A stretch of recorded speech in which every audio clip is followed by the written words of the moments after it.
सुमी एका खेडेगावात राहत होती. 17-18 वर्षाची मुलगी होती ती. तिची आई आणि ती दोघीच राहत होत्या त्या. तिची आई लोकांच्या शेतात मोलमजुरी करत असे. सुमीची आई स्वभावाने खूप तापट होती. सुमीचा बाप सुमी लहान असतानाच वारला होता. खूप दारू प्यायचा तो. लिव्हर खराब होऊन मेला. आता दोघीच मायलेकी राहत होत्या गावात. 2 खोल्या होत्या त्यांच्या.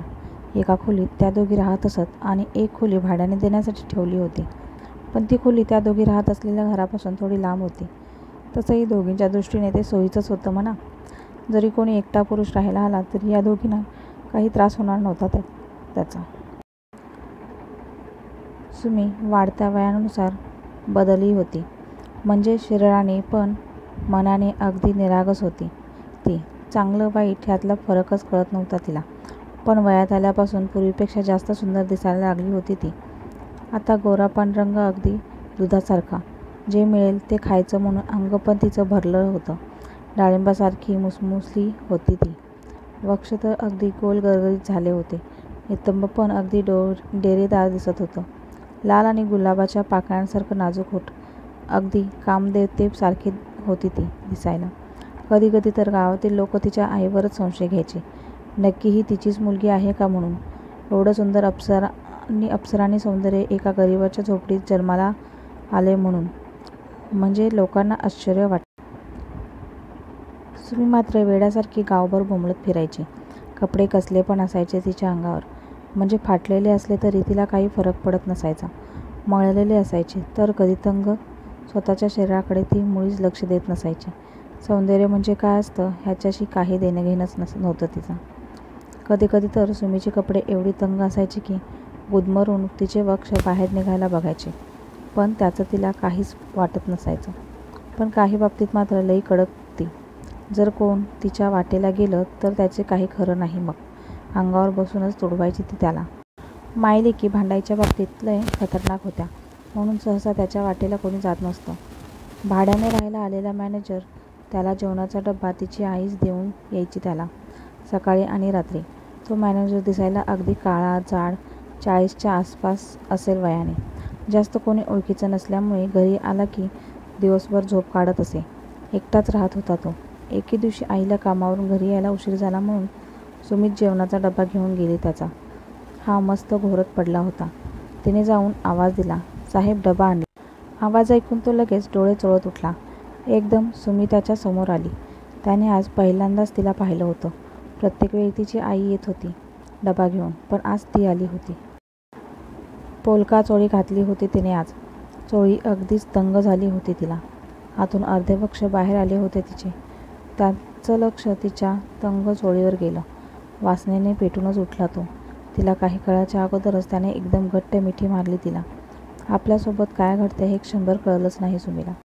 आधीच तर तो खूप दिवसांचा भुकेला होता आणि आता पक्वान्नांचं आयतंच ताट समोर आल्यावर कोण सोडेल एवढं सहजासहजी.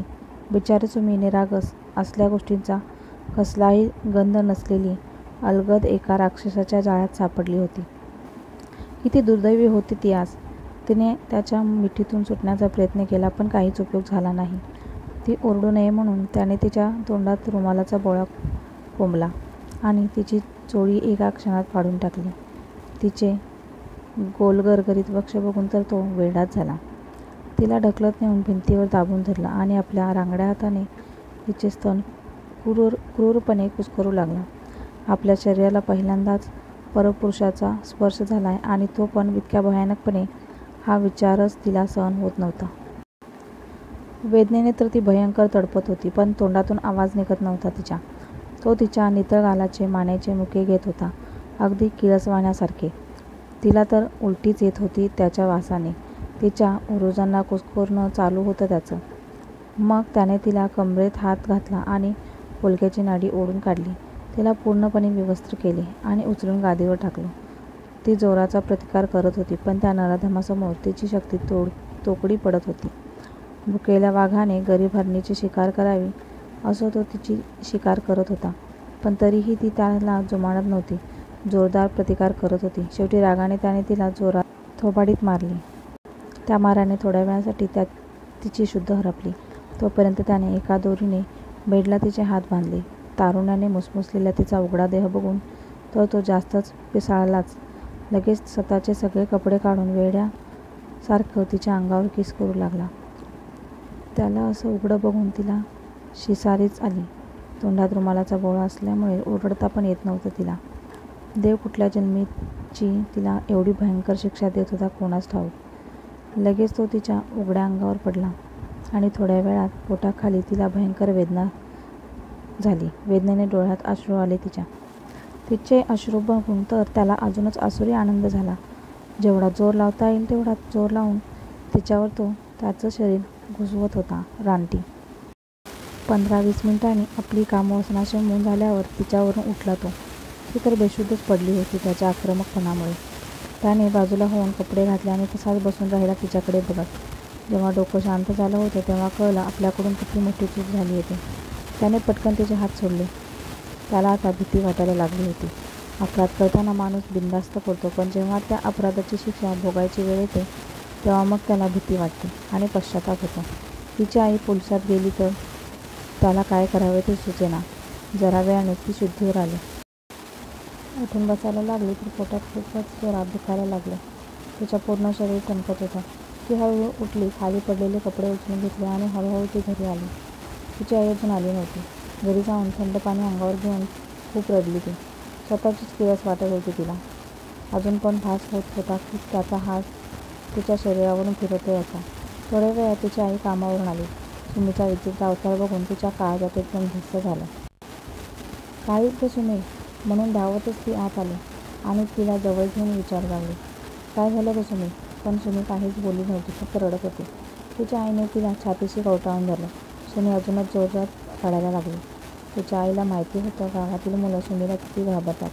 ते त्यामुळे तिच्या कोणी वाटेला गेलं असेल ह्याचा प्रश्न येत नव्हता. त्यामुळे कळत नव्हतं नेमकं काय झालं ते.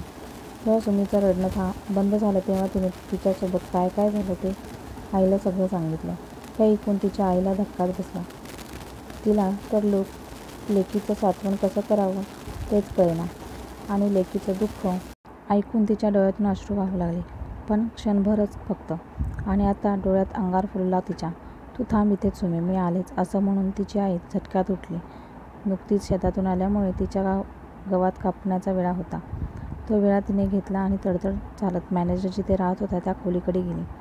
"काही झालं तरी त्या मुडद्याला जिद्द सोडत नसते मी," असं पुटपुटत ती तिथे गेली. पण हाय रे दुर्दैव, तो मॅनेजर कधीच तिथून स्वतःचं सामान घेऊन पसार झाला होता.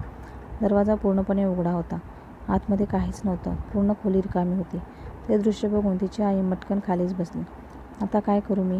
बिन बापाची पोर. ती लहान असतानाच वडील दारू पिऊन मेलेले सुमीचे. जर हे बाहेर लोकांना कळलं तर उद्या लग्न कोण करणार तिच्याशी? आणि जर मी बलात्काराचा गुन्हा दाखल केला तर कोणाच्या विरोधात करणार? आणि समजा गुन्हा दाखल झाला तर तो मॅनेजर पैसे देऊन सुटणार नाही याची काय गॅरंटी? आणि गरिबांचं कोण चालू देतं?" असले भलते-सलते विचार तिच्या आईच्या डोक्यात यायला लागले. काय करावे तेच कळेना. तिचं पूर्ण अवसानच गळून गेलं होतं. सध्या तरी सुमीला धीर देणं खूप गरजेचं होतं. पुढचं पुढे बघता येईल असा विचार करून उठली ती आणि परत घरी आली. इकडे सुमी पण घाबरली होती. रागाच्या भरात आई काहीतरी बरं वाईट करेल म्हणून तिला भीती वाटत होती. तिला चांगलंच माहिती होतं आईचा स्वभाव कसा आहे ते. तेवढ्यात आई येताना दिसली तिला. मग तिच्या जीवात जीव आला. "काय झालं आई?" तिने विचारलं. आईने तिला सांगितलं की तो हरामखोर पळून गेला म्हणून. त्या रात्री दोघींनी पण जेवण केलं नाही. तशाच झोपल्या उपाशी, शरीरावर आणि मनावर घाव घेऊन. ह्या गोष्टीला आता 15 दिवस उलटून गेले. सुमी पण बऱ्यापैकी सावरली होती. घरच्या बाहेर मात्र मुळीच निघत नव्हती. सध्या तरी वेळेसारखं औषध नव्हतं त्यांचं हे दुःख विसरायला. आता बराच काळ लोटला होता. आई पण शेतात जात होती कामाला. एकदा शेतात कामाला गेल्यावर तिच्या आईला कळालं की बँकेतल्या मॅनेजरने म्हणे बदली करून घेतली आहे. खूपच खेडेगाव आहे हे म्हणून त्याची कुठली हौस-मौस होत नव्हती म्हणे इथे. पण खरं कारण फक्त सुमीला आणि तिच्या आईलाच माहिती होतं. ह्या गोष्टीला आता बरेच दिवस होऊन गेले. सुमी पण नॉर्मल झाली होती. कधी कधी हे सगळं आठवायचं तिला, पण बरीच कव्हर झाली होती ती आता. परत बँकेत मॅनेजर पदावर एक जण त्या गावी आला. परत तोच त्यांच्या राहण्याचा प्रॉब्लेम. खेडेगाव असल्यामुळे जास्त सुविधा नव्हत्याच त्या गावात. परत सुमीचीच खोली सुचवली सगळ्यांनी. नकार देण्याचा प्रश्न येत नव्हता. काय म्हणून नकार देणार? भाडं मिळत होतं, जेवणाचे पण वेगळे पैसे मिळत होते. आणि शिवाय मागच्या वेळीचा भाडेकरू का निघून गेला ह्याचं खरं कारण पण कोणाला माहीत नव्हतं. शेवटी दिली त्या मॅनेजरला खोली. फक्त एवढंच की आपण सावध राहायचं असं तिच्या आईने ठरवलं होतं. मग पुढचं पुढे बघता येईल. ह्यावेळी मॅनेजर म्हणून आलेला मुलगा छान हँडसम होता. रोहित नाव होतं त्याचं. तो चावी न्यायला आला होता घरी सुमीच्या आईकडे. तेव्हा सुमीने पाहिलं त्याला दाराआडून. कसला भारी दिसत होता तो. गोरा गुमटा, जिमची बॉडी होती त्याची मस्त, उंचापुरा, एकदम स्टायलिश. आज पहिल्यांदाच त्याला बघून तिच्या हृदयात धडधड सुरू झाली. अशा मुलासोबत तसला खेळ खेळला असता तर, असं तिच्या मनात आलं. पण ती स्वतःशीच लाजली. ह्यावेळेस मात्र आई खूप काळजी घेणार होती. त्याचा डबा ती स्वतःच द्यायला जाणार होती, सकाळी पण आणि रात्री पण. नवीन मॅनेजरला आईच रोज जेवण नेऊन देत होती आता. सुमीने पण मग जास्त काही लक्ष दिलं नाही. तिचं नेहमीसारखं बोंबलत फिरणं चालू झालं होतं. रविवारी बँकेला सुट्टी असते म्हणून रोहित त्या दिवशी घरीच होता. त्याला खूप बोर होत होतं म्हणून तो सुमीच्या घरी आला. गावात अजून जास्त काही ओळख झाली नव्हती त्याची, म्हणून त्याला वाटलं आपल्या घर मालकिणीसोबत थोड्या गप्पा मारूयात. आज 8 दिवस झाले होते त्याला इथे येऊन, पण ऑफिसमुळे कुठे जायला जमलं नव्हतं. म्हणजे गावात कोणाची ओळख पण करून घेता नव्हती आली अजून. म्हणून आज सुट्टीचा मुहूर्त गाठून तो सुमीच्या घरी आला. त्याला नव्हतं माहिती की सुमीच्या घरी कोण कोण राहतं ते. तो फक्त तिच्या आईलाच ओळखत होता. इकडे सुमीची आई आज पण शेतात गेली होती. आज रविवारची पण सुट्टी नव्हती तिला. सकाळी लवकर काम आवरून रोहितचा जेवणाचा डबा देऊन गेली होती ती शेतावर. रोहितला मात्र हे ठाऊक नव्हतं. तो घराजवळ आला आणि बाहेरूनच आवाज दिला, काकू. तर आतून कोणीच दिलं नाही. त्याला वाटलं काकू काहीतरी काम करत असतील आतमध्ये, म्हणून त्याने आत डोकावून पाहिलं तर सुमीने नुकतीच अंघोळ करून सलवार कुर्ता घातला होता आणि मागे हात करून ती टॉपची नाडी बांधत होती. आज तिने डीप नेक टॉप घातला होता, डार्क ब्लॅक कलरचा. त्यातून तिची गोरी पाठ खूपच मादक दिसत होती. रोहित 2 मिनिटे तिच्याकडे एकटक पाहत राहिला. वा, अप्रतिम, असे उच्चार नकळतपणे त्याच्या ओठातून निघाले. अचानक आवाज ऐकून सुमीने दचकून मागे वळून पाहिले तर मागे रोहित उभा होता तिच्याकडेच बघत. ती त्याला बघून लाजेने चूर झाली. तिने ओढणी नव्हती घेतली. डीप नेक टॉपमधून तिचे गुबगुबीत वक्ष बाहेर निघायला बघत होते. रोहितचं लक्ष तिच्या लक्षात ही गोष्ट आली आणि तिचं हृदय जोरजोरात धडधडू लागलं. तिने पटकन स्वतःला सावरलं आणि म्हणाली, या ना सर, बसा. तिने चटई अंथरली आणि तिथे रोहितला बसायला सांगितलं. तोही बसला. मग तिनेच बोलायला सुरुवात केली. माझं नाव सुमी. इथं मी आणि आई दोघीच राहतो. आई पाटलाच्या शेतात कामाला जाते. कधी कधी शेतातलं काम जास्त असलं तर सुट्टी नसते आईला. रोहित तिचं बोलणं ऐकत तिच्या प्रत्येक हालचाली टिपत होता. किती निरागस सौंदर्य होतं तिचं. असलं गावरान पाखरू एकदा चाखायला मिळालं तर, असा विचार क्षणभर त्याच्या मनात आला. शहरात असताना बऱ्याच मुलींना अंगाखालून काढलं होतं त्याने. मुली पण लगेच फिदा व्हायच्या त्याच्यावर. पर्सनॅलिटीच तशी होती त्याची, आकर्षक. त्या अनुभवाने माहिती होतं मुलींना कसं हाताळायचं ते. जास्त घाई करण्यात काही अर्थ नव्हता. तो लगेच उठला आणि सुमीला म्हणाला, रात्री इथेच जेवायला येतो. उगीच काकूंना त्रास कशाला. एका शिकल्या सवरलेल्या मुलाला आपल्या आईची किती काळजी वाटते हे पाहून सुमी पण मनातून सुखावली. तिचा आनंद तिच्या डोळ्यात रोहितला दिसला. हेच तर हवं होतं त्याला. येतो रात्री, असं म्हणून तो लगेच निघून गेला. इकडे सुमी रोहितचाच विचार करत होती. तिला रोहित खूप आवडला होता. तो घरात आला होता तेव्हा त्याच्या शरीरावर मारलेल्या मादक परफ्यूमचा सुगंध तिला नुसतं वेड लावत होता. असं वाटत होतं ह्या क्षणी धावत जाऊन त्याला घट्ट मिठी मारावी. आई आज लवकरच घरी आली. सुमीने आईला सांगितलं की आज रोहित सर आले होते तुझ्याशी गप्पा मारायला आणि आज रात्री इथंच येतो म्हणाले जेवायला पण. आईने मग ठाकर वस्तीत जाऊन गावरान कोंबडीचं चिकन घेऊन आली. मस्त झणझणीत रस्सा बनवला कोंबडीचा. चुलीवर भाकरी बनवल्या. स्वयंपाक बनवून दोघी पण रोहितची वाट बघू लागल्या. थोड्या वेळात रोहित पण आला. मग छान गप्पा मारत तिघांनी पण जेवण केलं आणि रोहित थोड्या वेळात बसून घरी निघून गेला. सुमीच्या आईला पण रोहितचा स्वभाव आवडला होता. सगळं आवरून मायलेकी झोपल्या. अचानक सुमीला वाटलं आपल्या ब्लाऊजची बटणं कोणीतरी हळूहळू काढतंय आणि एक राकट हात आपल्या दोन्ही ओरोजावर आळीपाळीने फिरतोय. अचानक त्या हाताने एक निप्पल चिमटीत पकडला. एक गोड शिरशिरी तिच्या सर्वांगावर उठली. तो हात हळूहळू आता तिच्या पोटावर आला. पण तो हात पोटावर काहीतरी शोधतोय. बेंबी. लगेच एक बोट बेंबीत गेलं आणि तिच्यामध्ये शिरून हळूहळू फिरू लागलं. कसे रोमांच उठलेत अंगावरती. आणि आता तो हात परत खाली चाललाय हळूहळू अजून खाली. साडीच्या आतमध्ये जायचंय त्याला, पण साडी घट्ट बांधली आहे म्हणून जाताच येत नाहीये. खाली लगेच पेटीकोटची नाडी लूज केली त्या हाताने आणि आतमध्ये शिरला पॅन्टीमध्ये. आणि तेवढ्यात सुमी दचकून उठली. चेहऱ्यावर आलेला घाम पुसला आणि आजूबाजूला पाहिले. कोण आहे का ते? बाजूला आईच झोपली होती. म्हणजे हे स्वप्न होतं तर. तिलाच हसू आलं. आणि आज मी साडी थोडीच घातली आहे, मी तर आज सलवार कमीज घातलाय असं ती मनाशीच पुटपुटली. पण स्वप्नात असलेली व्यक्ती कोण असेल? तो कोणाचा हात होता असा विचार ती करत होती. कदाचित रोहित सरांचा तर नसेल. नुसती रोहितची आठवण आली तर रोमांच उभं राहिले तिच्या अंगावर. कधी एकदा सकाळ होते आणि मी रोहित सरांना बघेल असं झालं होतं तिला. बराच वेळ तिला झोप आली नाही रोहितच्या आठवणीत. नंतर पहाटे केव्हा तरी डोळा लागला तिचा आणि सकाळी नेहमीसारखा उशीर झाला मग उठायला. तरी आई आवाज देत होती, सुमे उठ म्हणून, मला लवकर जायचं आहे. रोहितची आठवण आली की पटकन उठली ती घाईघाईत. आवरलं सगळं आणि आईला म्हणाली, आई रोहित सरांचा डबा भरलाय का गं? मी देऊन येते पटकन, त्यांना आज लवकर जायचंय बँकेत. काल म्हणत होते तसं. तिच्या आईला पण आज शेतात लवकर जायचं होतं म्हणून तिने जास्त आवेढेवे न घेता जेवणाचा डबा भरून तिच्याकडे दिला आणि म्हणाले, देऊन ये डबा, मला पण लवकर जायचं आहे शेतात. सुमीच्या आईची खात्री झाली होती की रोहित चांगला मुलगा आहे म्हणून. सुमी तर खूप खुश झाली होती. आनंदातच ती डबा घेऊन निघाली. रोहित अजून झोपलेलाच होता. बँक 10 वाजता उघडायची. आत्ताशी तर कुठे 8:30 वाजले होते आणि लवकर आवरून तरी काय उपयोग? त्यापेक्षा निवांत उठून आवरून मग तो ऑफिसला जात असे. सुमी त्या खोलीजवळ आली. तिनं पाहिलं तर दरवाजा अजून लावलेलाच होता. सर उठले नसतील का अजून? की खरंच लवकर बँकेत गेले आज? असे प्रश्न पडला तिला. पण दरवाजा तर आतून लावलेला दिसतोय, ह्याचा अर्थ असं सर अजून घरातच आहेत म्हणून ती खुश झाली. रोहित सर म्हणून आवाज देत तिने दरवाजा टकटक केलं. 5 मिनिटांनी कोण आहे म्हणत रोहितने डोळे चोळत बाहेर आला. त्याला वाटलं काकू तर 9 वाजता टिफिन घेऊन येतात, मग एवढ्या सकाळी कोण आलं?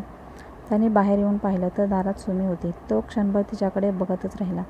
किती सुंदर दिसत होती ती आज. गडद हिरव्या रंगाची चोळी आणि त्याच रंगाचा पोलका घातला होता तिने. तिच्या गोऱ्या रंगावर अगदी शोभून दिसत होता हिरवा रंग. थोड्या वेळासाठी तर रोहितला असं वाटलं की वनदेवताच आपल्याला भेटायला आली आहे की काय. अप्रतिम सौंदर्य, वा. त्याने तिला आत बोलवलं. ती मनातून खूप घाबरली होती.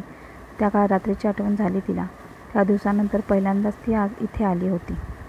ती डबा घेऊन आत गेली. तो नुकताच उठल्यामुळे बेडवर सगळे कपडे तसेच पडले होते. त्याने कपडे बाजूला सारून तिला बसायला जागा करून दिली. पण तो नकळतपणे सारखं तिच्याकडेच बघत होता. त्यालाही ती खूप आवडली होती. शहरात इतक्या मुली पाहिल्या होत्या पण सुमीची सर कोणालाच येत नव्हती. सुमी एकदम अवघडून गेली होती. म्हणजे काय बोलावं ते तिला कळतच नव्हतं. हृदयात जोरजोरात धडधड चालू होती तिच्या.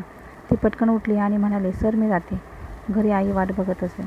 तेवढ्यात रोहितने तिचा हात घट्ट पकडला. थांब ना गं सुमी, प्लीज. त्याचं एवढं प्रेमळ बोलणं ऐकून सुमी खूपच खुश झाली. तिला वाटलं, मी पण रोहित सरांना आवडते वाटतं. तीही लगेच थांबली. तिलाही तेच हवं होतं. कालपासून ती रोहितच्या मिठीत जाण्यासाठी आतुरलेली होती. पण तिने जर स्वतःहून पुढाकार घेतला असता तर कदाचित रोहितला वाटलं असतं की ही फालतू मुलगीच आहे की काय. तिने मागे वळून रोहितच्या डोळ्यात पाहिलं. तो खूप प्रेमाने तिच्याकडे पाहत होता. त्याच्या त्या निरागस नजरेने ती वेडीच झाली. कुठेही लालसा नव्हती त्या नजरेत, होती फक्त प्रेमळ नजर. तिला कुठे माहिती होतं की रोहित म्हणजे दुसरा कामदेवच आहे म्हणून. त्याने कितीतरी मुलींसोबत प्रेमाचे जाळे केले ते. आणि रोहितला तरी कुठे माहिती होतं की सुमीच्याही शरीरात कामवासनेची आग पेटली होती. दोन्ही आगीचे गोळे एकमेकांना धडकून मोठा धमाका होणार होता. प्रणयाच्या रात्र रंगणार होत्या. एकमेकांना खुश करण्यासाठी न जाणे ते दोघे काय काय करणार होते. त्याने हळूच आपल्या हाताच्या उंजळीत तिचे गाल पकडले आणि तिच्या कपाळावर हळवा चुंबन केले. किती मोहरून गेली ती त्याच्या स्पर्शाने. तिने लगेच आवेगाने त्याच्या पाठीभोवती घट्ट मिठी मारली. कालपासून ती तडफडत होती त्याच्या मिठीत जाण्यासाठी. तिच्या मासल हृदयाचा स्पर्श आता तो वेडा झाला होता. त्यानेही आपल्या राखट हाताने तिच्या कमरेभोवती मिठी मारली. दोघेही एकमेकांच्या मिठीत शांतपणे विसावले. काही वेळाने लगेच भानावर येत सुमी त्याच्या मिठीतून बाजूला झाली. म्हणाली, आई वाट बघत असेल, परत येते मी. त्याने परत तिच्या दोन्ही हातांच्या बोटात आपली बोटं गुंफवली आणि तिला तसंच पाठीमागे हळूहळू ढकलत नेत भिंतीला टेकवलं आणि हळूहळू आपले ओठ तिच्या ओठाजवळ आणले. तो तिला किस करणारच होता की ती झटकन त्याच्या तावडीतून सुटली आणि हसत हसत म्हणाली, सर तुम्ही आंघोळ करून फ्रेश व्हा अगोदर. आणि मग मोठमोठ्याने हसली. तोही हसला आणि बाथरूममध्ये कडे पळाला. सुमी घाईघाईतच घरी गेली. उशीर का झाला म्हणून आई ओरडेल आता याची तिला भीती वाटत लागली होती. ती गेल्या लगेच आईने विचारलं, एवढा वेळ का लागला ग सुमे? अगं आई, ते सर उठलेच नव्हते बघ अजून. केव्हाची मी दार वाजवत. उठल्यावर म्हणाले, काकू 9 वाजता येतात डबा घेऊन. मला काय माहिती आज एवढ्या लवकर तू डबा आणशील म्हणून. तिने काहीतरी टपली सांगून स्वतःची सुटका करून घेतली. पण लगेच आई म्हणाल्या, तू तर म्हणालीस ना त्यांना आज बँकेत लवकर जायचं होतं म्हणून. सुमीने लगेच जीभ चावली. लगेच स्वतःला सावरत ती म्हणाली, आता मला काय माहिती त्यांना खरंच लवकर जायचं की नाही ते. ती मोठी लोकं, त्यांचं काम बी मोठंच असणार. तिच्या आईला पण तिचं म्हणणं पटलं, कारण सुमी म्हणत होती ते पण खरंच होतं. सुमी इकडे तिकडं बोंबलत हिंडू नगस, मी चालली शेतावर. आणि असं म्हणून तिची आई निघून गेली. आता सुमीला कुठे दम निघतोय तेव्हा. कधी एकदा रोहितच्या मिठीत जाईल असं झालं होतं तिला. तिने लगेच घराला कुलूप लावलं आणि कोणी आपल्याला बघत नाही तर नाही ना याचा अंदाज घेत इकडे तिकडे बघत हळूहळू ती रोहितच्या खोलीकडे निघाली. घराचा परिसर खूप छान होता तिच्या. सुमीला मोगऱ्यांची फुलं फार आवडायची. त्या फुलांचा सुगंध जीवाला वेड लावायचा नुसता. म्हणून घरासमोर अंगणात तिने मोगऱ्यांची खूप झाडं लावली होती. घराच्या आजूबाजूलाही लिंबांची, चिंचांची झाडं होती. त्याची खूप थंड सावली पडायची अंगणात. रोहित राहत होता त्या खोलीच्या बाहेर अंगणात आंब्याचं एक झाड होतं. आत्तापर्यंत त्या झाडाला एकदाही आंबे आले नव्हते. कदाचित ह्या वर्षी येणार होते. रोहित तिची वाट बघतच बसला होता. त्याला वाटलं ती आता येते की नाही कोणास ठाऊक. पण लगेच बाहेरून सुमी आलेली दिसली. तिला बघून खूप खुश झाला तो. ते आतमध्ये पाय टाकते की नाही तोपर्यंत लगेच त्याने तिला आत ओढून घेतलं आणि दरवाजा बंद करून घेतला आणि तिला तसंच भिंतीवर दाबून धरलं. किती वाट पाहायला लावलीस गं सुमी, असं म्हणत त्याने एक हात तिच्या केसात घातला आणि तिची क्लिप ओढून काढला. तिचे सगळे केस मोकळे झाले. त्याने केसात हात घालून तिला जवळ ओढलं आणि हळूवार तिच्या ओठावर आपले ओठ टेकवले. तिनेही प्रतिसाद द्यायला सुरुवात केली. तिचे रसाळ ओठ तो आपल्या ओठांनी चाळत होता. तिच्या ओठांचं रसपान चालू असतानाच त्याचे हात तिच्या भरगच्च मांसल उरोजावरून आले. तिला आता धडधड सुरू झाली हृदयात. हळूवारपणे तो तिचे वक्ष तो कुस्करू लागला. तिच्या सर्वांगावर रोमांच उभे राहिले. पण लगेच जुनी आठवण आली तिला. त्या राक्षसाची कसली रानटीसारखे कुस्करून टाकलं होतं त्याने तिला. आणि आजचा अनुभव किती छान होता. अगदी हवेतच ती तरंगत असल्यासारखा भास होत होता तिला. दोघेही एकदमच भानावर आले. त्याचा ऑफिसचा टाईम झाला होता. तो म्हणाला, सुमी आज काही पण करून रात्री येशील? तीही लाजून हो म्हणाली. तिला माहीत होतं की आई कामावरून दमून आल्यावर खूप वाट झोपते म्हणून. रोहित मग ऑफिसला निघून गेला. तीही घरी आली. पण आज कशातच मन लागत नव्हतं तिचं. फक्त रात्र कधी होईल याचीच वाट पाहत होते दोघे. पण कसा तरी दिवस निघून गेला. जेवण मग दोघीही अंथरूण टाकून झोपल्या. सुमी आई गाढ झोपण्याची वाट बघत होती. तिला मुळीच झोप येत नव्हती. इकडे रोहित पण सुमीची वाट बघत होता. ती येते की नाही ही धाकधूक पण होतीच मनात. आता रात्रीचे 10 वाजले होते. सगळीकडे सामसूम झाली होती. थोड्या वेळात त्याला सुमी येताना दिसली. तो दरवाजात उभा होता. तिला येताना बघून खूप खुश झाला तो. ती आत आली की लगेच त्याने दार लावून घेतलं आणि तिला घट्ट मिठीत घेतली. तिच्या चेहऱ्यावर तो वेड्यासारखा किस करू लागला. असंख्य. तिनेही त्याला घट्ट मिठी मारली होती. त्याने तिला उचलून घेतलं आणि बेडवरती नेऊन ठेवलं. त्याचे हात तिच्या चोळीकडे गेले. सुमीने त्याचा घट्ट धरून ठेवला आणि म्हणाली, सर मला खूप भीती वाटते. म्हणजे तिला हे सगळं आवडतही होतं. पण भीती आणि लाज दोन्हीही वाटत होते. तो म्हणाला, अगं का घाबरतेस? काही होत नाही. तिने मानेनेच हम केलं. हळूहळू त्याने चोळीचे सगळी हुक काढली. तिच्या हुक काढल्याबरोबर आतमध्ये घट्ट आवळून बसलेल्या तिच्या स्तनाने मोकळा श्वास घेतला. चोळी तिने अंगातून पूर्णच काढून टाकली. रोहित तर डोळे विस्फारून बघत राहिला तिचं सौंदर्य. त्याचं असं तिच्या वक्षाकडे एकटक बसून पुन्हा लाजून चूर झाली ती. आणि दोन्ही हात छातीवरती ठेवून वक्ष झाकण्याचा प्रयत्न करू लागली. त्याने झटकन तिचे दोन्ही हात काढून आपल्या हातात घेतले आणि तिच्या मांसल उरोजांना बघू लागला अमानुष नजरेने. मग तिचे हात सोडून दिले आणि आपल्या राकट हाताने तिचे स्तन कुरवाळू लागला. तीही आता उत्तेजित झाली होती. गोड वेदनेने असा आवाज निघत होता तिच्या तोंडातून. त्याने तिच्या छातीवर धक्का देऊन तिला बेडवर पाडला आणि तो तिच्यावर आला. जोरजोरात तिचे उरोज कुस्करू लागला. तो जितकं जोरात तिचे वक्ष दाबत होता तेवढ्याच जोरात तिच्या ओरडण्याचा आवाज येत होता. तो तर बेफाम झाला होता. सेक्स करून आता खूप दिवस झाले होते त्याला. शेवटचा प्रणय कोणत्या मुलीसोबत केला होता आणि कधी केला होता हे पण आठवत नव्हतं. आता इतक्या दिवसांची सगळी कसर भरून काढणार होता. सुमी होणाऱ्या गोड वेदनांनी वेडी झाली होती. कधी कधी तिच्या उरोजामध्ये वेदना व्हायच्या, पण त्याचं कारण काय असेल हे तिला कळलंच नव्हतं. पण असं वाटायचं की कोणीतरी वक्ष दाबावेत म्हणजे होणाऱ्या वेदना कमी होतील. आज तिला जाणवलं की तसल्या होणाऱ्या वेदना आज कमी झाल्यात म्हणून. दोन्ही हातांनी तसेच तिचे वक्ष धरून पोटावर किस करत करत तो खाली आला. बेंबीवर तोंड खुपसून दीर्घ चुंबन घेतले. सुमीने लाजेने दोन्ही हातांनी आपले तोंड झाकून घेतलं. किती सुंदर सुमी, अगं असं वाटतंय की देवानेच बनवले तुला त्यांच्या स्वतःसाठी. एक संगमरवरी मदनिकेचं शिल्प असल्यासारखी दिसतेस तू मला. वा.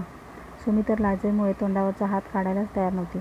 तो म्हणाला, किती लाजतेस, बघ ना माझ्याकडे एकदा डोळ्यावरचा हात काढून. तिने हळूच डोळ्यावरचा हात काढला आणि बघतच राहिली त्याच्याकडे. त्याने शर्ट काढून टाकला होता. त्याचं उघडं बलदंड शरीर बघून तर सुमीला खूप हेवा वाटला त्याचा आणि आनंद पण झाला की रोहितसारख्या देखण्या मुलाला मी आवडते, माझं शरीर आवडतंय म्हणून. लाजून परत डोळे झाकून घेतले तिने. सुमी, आता तू काही करू पण देणार आहेस की नुसतीच लाजणार आहेस, असं मुश्किलपणे तो म्हणाला आणि तिच्या जवळ आला. आपल्या हातांनी तिचे हात हळूच बाजूला केले आणि तिच्या ओठांना किस केलं. ती लगेच प्रेमाने बिलगली त्याला. त्याने पण घट्ट मिठी मारली तिला आणि तिच्या मऊ उघड्या पाठीवरून हात फिरवू लागला. कापसासारखं मऊ अंग आहे बाबा कोणाचं तरी, असं म्हणून हसला. तिला हळूच बेडवरती झोपवलं. सुमी, मला तू खूप आवडतेस गं, असं म्हणत तो तिच्या पूर्ण अंगावर आला. आता मात्र ती खऱ्या अर्थाने घाबरली होती, कारण तिला जो वाईट अनुभव आठवत होता सारखा, त्या वेदना, ते दुःख किती भयानक होतं ते सगळं. त्याने तिच्या सर्वांगावर किस केलं जिथे दिसेल तिथं आणि आता किस करत तो खाली आला. तो तसाच ओणवा तिच्यावर आला आणि हळूच तिच्या ओठांचं दीर्घ चुंबन घेतलं. मग तिचे दोन्ही हात आपल्या हातात गुंफून बेडवरती दाबले. आता तिला खरं सुख सापडलं होतं. बलात्काराचा वाईट अनुभव गाठीला असल्यामुळे ती खूप घाबरली होती, पण रोहितने तिला अगदी हळूवार उमलायला भाग पाडलं होतं. खरा प्रणय काय असतो ते आज तिला कळलं होतं. खरंच खऱ्या अर्थाने जर प्रणय झाला तर ते सुख स्वर्ग सुखापेक्षा मुळीच कमी नाही, असं वाटलं त्या क्षणी रोहितला. शहरातील मुलींसोबत त्याने सेक्स केलं होतं, पण सुमीसोबत केलेला प्रणय परिपूर्ण असा वाटत होता त्याला. त्याचं खरं काय कारण असावं हे त्याला पण कळत नव्हतं. कसला नशिला आनंद दडला होता त्या प्रणयात. रात्र शांत निजली होती, पण दोन्ही प्रेमी जीव त्या अंधाराचा फायदा घेऊन आपला प्रणय खेळत होते, एकमेकांच्या भावना जपून. आता रात्र पण खूप झाली होती. रोहित तिला तिच्या घरापर्यंत सोडायला आला, म्हणजे काही अंतरावर. थांबूनच ती घरी जाईपर्यंत तिला बघत राहिला तो. ती हळूच दार उघडत आत गेली आणि एकदा रोहितकडे बघून मंद स्मित करत दरवाजा लावून घेतला. आई गाढ झोपलीच होती. तिच्या तर गावी ही नव्हती. ती तिची लेक काय गुण उधळून आली येते. सकाळी नेहमीसारखीच आई लवकर उठली होती. सगळं अंगण झाडून काढून झालं होतं तिचं. आता स्वयंपाक पण झाला होता सगळा, तरी सुमी अजून उठली नव्हती.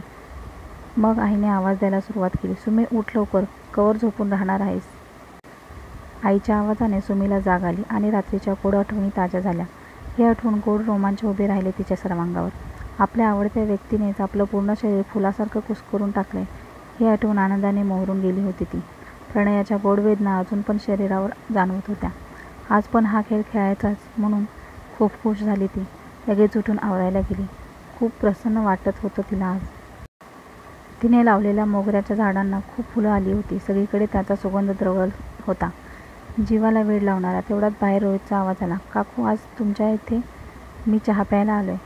त्याचा आवाज ऐकून लगेच सुमीची आई बाहेर आली. या साहेब बसा. हे काय काकू, मी खूप लहान आहे तुमच्यापेक्षा, मला सरळ रोहित म्हणत जा. आणि खळखळून हसला तो. सुमीची आई म्हणाली, साहेब तुम्ही मोठी माणसं, तुम्हाला एकेरी कसं बोलणार. बरं काकू तुमची मर्जी. आणि परत हसला. सुमीच्या आईला वाटलं किती मोकळ्या मनाचा पोरगा आहे. तिने मस्त चहा बनवला आणि रोहितला दिला. तेवढ्यात सुमीही आवरून चहा प्यायला आली होती. काकू तुम्ही काहीही म्हणा, पण तुमच्या हाताला लईच भारी चव आहे. चहा पण एकदम भारी झालाय. स्वतःची तारीफ ऐकून सुमीची आई पण खुश झाली.